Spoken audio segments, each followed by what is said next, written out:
আরে মোবাইল ব্যাগের ভিডিও একটু করতারছি না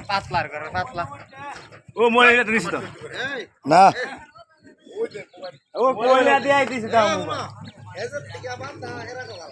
আরে বালাতে আছে আর হাওয়া লাগতো না আর হাওয়া লাগতো না ও পাইপ লাগা লাইনম্যান গুছা